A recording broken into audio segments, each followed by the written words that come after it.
It's taken almost 70 years for this day to come. Its very absence has caused controversy.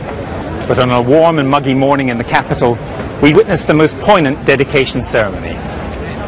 Joined by Her Majesty the Queen and other members of the royal family, the aircrew of Bomber Command now have their own dedicated memorial. A corner of central London that the Bomber Boys, as they were known, can now call their own. And dedicated especially to the 55,573 men who gave their lives flying bombing missions in World War II.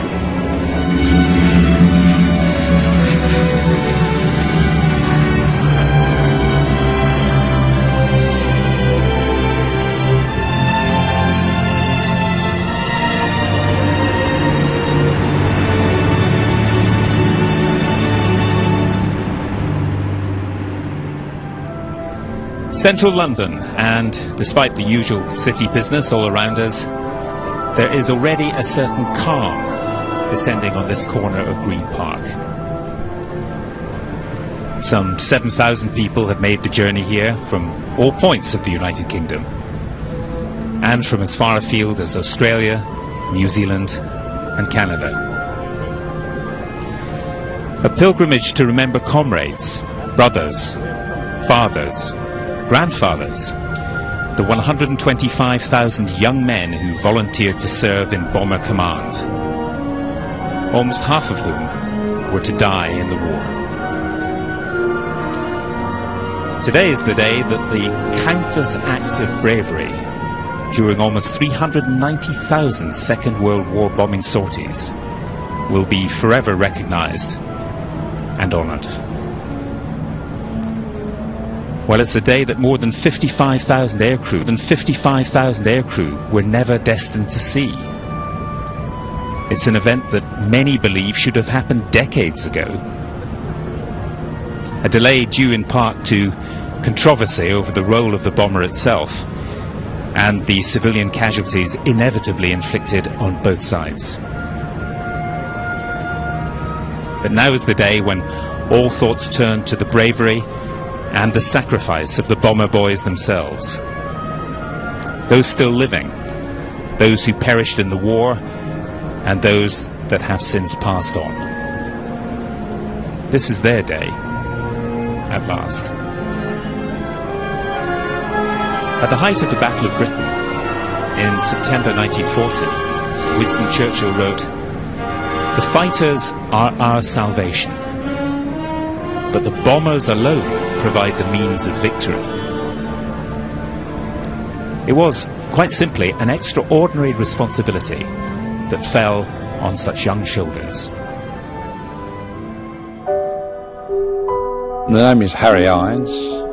I was a rear gunner on number 9 Squadron and 158 Squadron. Well, my name is Andrew Desmond Pelly, and in Bomber Command I was a pilot, flying Lancasters. The Lancaster bomber, in my view, was the best bomber in the war.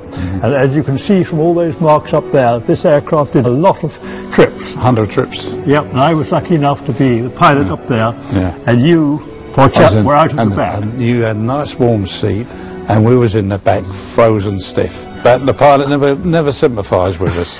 He never asked us if we was cold. You had electrically heated equipment. Yeah, and then again we had to find the plug to plug in. How we ever come back, even from one trip, I don't know. It was absolutely horrendous.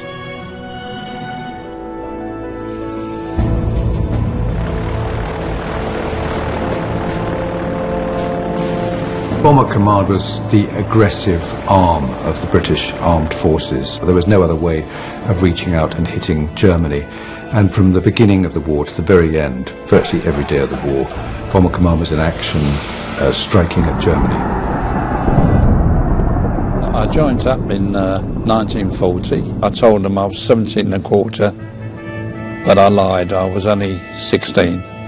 I was only a kid. Don't know how they took me on because I had a face like a baby. The reason I joined up was I had a sort of horror of being in trenches in the army, and I was far too seasick to go into the Navy. Therefore, I reckon that fighting from a nice, comfortable seat in an aeroplane was for me.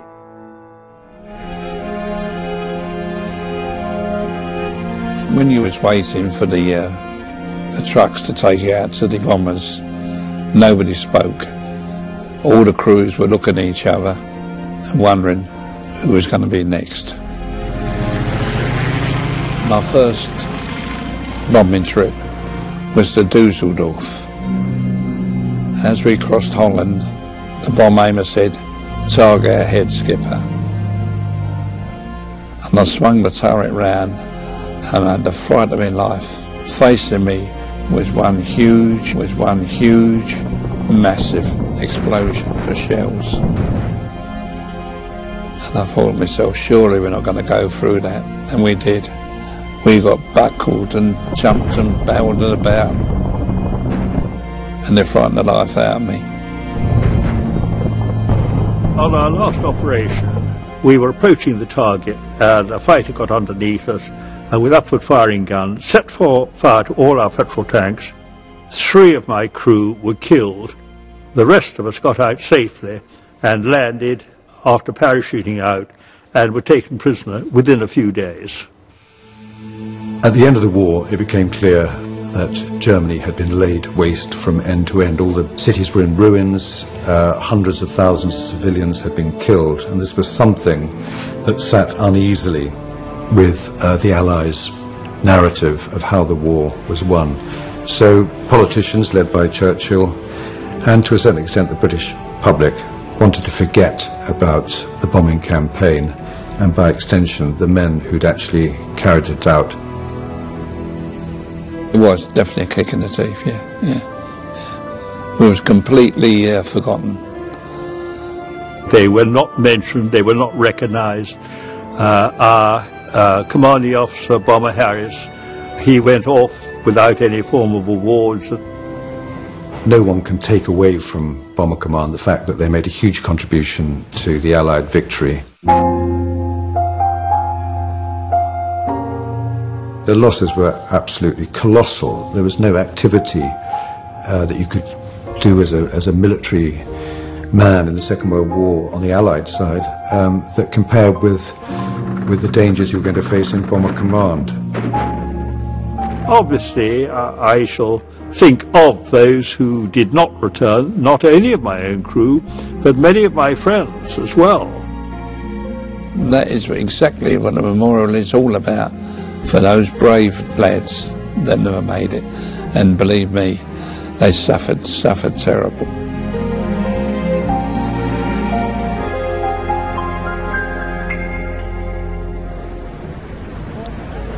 Well, the suffering and the loss of their comrades is in the minds of many here on this day of memories, with many of the veterans agreeing that the difference between surviving and not surviving the war was simply a matter of luck. Some members of the royal family are already taking their positions, many, of course, with very strong connections to the RAF. Air Commodore Malcolm White, the chairman of the Bomber Command Association, greeting the Prince of Wales and the Duchess of Cornwall. Air Commodore White was saying to me yesterday how thankful he and all those involved have been for the support for this event, and it's an extremely important day for the veterans, the youngest of which, he said, is 88 years old. Prince of Wales himself, of course, is a pilot. He began his career in the armed services in 1971 with an attachment to the RAF at Cranwell in Lincolnshire.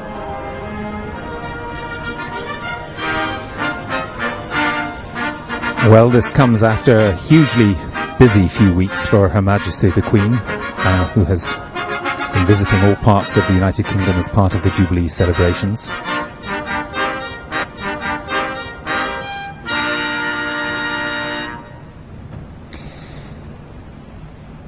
Prince Philip, recovered after a short illness during those Jubilee celebrations, is of course himself a trained pilot.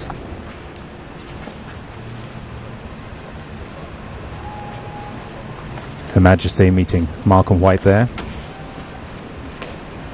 The Queen, of course, has strong links with the RAF in the UK and with the Commonwealth Air Forces represented today, Canadians, the Australians, New Zealanders, and also here today Poles, Czechs, Jamaicans, South Africans, who all took part in our common struggle.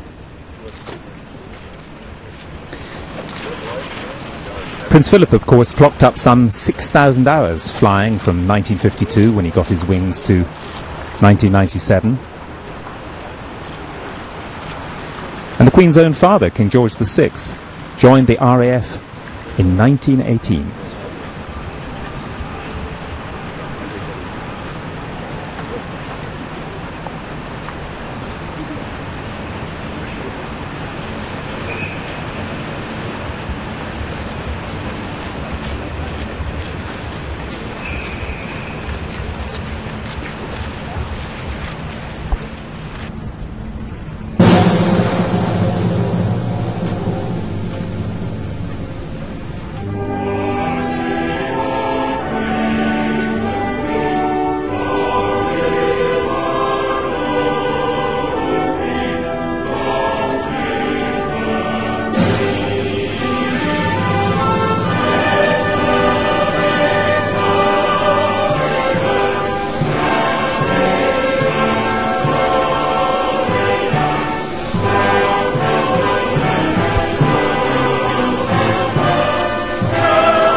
Chairman of the Bomber Command Association, Air Commodore Malcolm White, will offer the welcome address. Your Majesty, Your Royal Highnesses, distinguished guests, lords, ladies and gentlemen, veterans, families and friends of Bomber Command, welcome. On behalf of the Marshal of the Royal Air Force, Sir Michael Beetham, the President of the Bomber Command Association, Lord Trenchard, the Chairman of the Royal Air Force Benevolent Fund, and Sir Robert Wright, the Controller of the Fund, it's my privilege to invite you all here this afternoon. By any measure, this is a profound moment, a moment which has been a long time coming, but one when we at last deliver a monument, a memorial to the men and women who served for Bomber Command. They came from countries from around the world, in the same way that many have made the same journey to be here today. Ma'am, here stands what I believe to be a magnificent memorial. A memorial designed by Liam O'Connor, delivered by Gilbert Ash, and one constructed by a team of remarkable craftsmen from McConnell's. The stone is from Portland, the roof is large part from Canada, and the wreath before me here was made by a veteran in Australia. Around us in this part of Green Park has been transformed with great care and attention to detail. But when taken together, this place and the memorial will be an enduring feature on London's landscape. But I suggest it will be much more than that. It will be a place to remind and to reflect, and a haven to remember the airmen of Bomber Command who did their duty with great courage and dignity. In the statue we will soon unveil, Philip Jackson has captured a moment in history. In addition to the superb detail, you will see the posture of the airmen, their faces, and when taken together, one can begin to picture what it might have been like for the men involved. So let's picture in our minds an airfield in Yorkshire, Norfolk or Lincolnshire, the early dawn, barely light, still perhaps misty, and the return of aircraft from operations, and the realization that some would never return. These were young men. Their average age was just 22, and what they did for us was simply quite extraordinary. Through this memorial, we and future generations will remember them. This memorial would not have been possible without the determination and commitment of a team of veterans and volunteers who worked together with a dedicated team of professionals. They know who they are. Equally, the project was ignited by the late Robin Gibb and the Heritage Foundation, fueled by the heart of public donations from around the world and the generosity of several benefactors, John Caldwell, Lord Ashcroft and Richard Desmond. With their support and the tenacity of our lead fundraiser, Jim Dooley, we've been able to build this memorial, and I would like to thank everyone involved. But this moment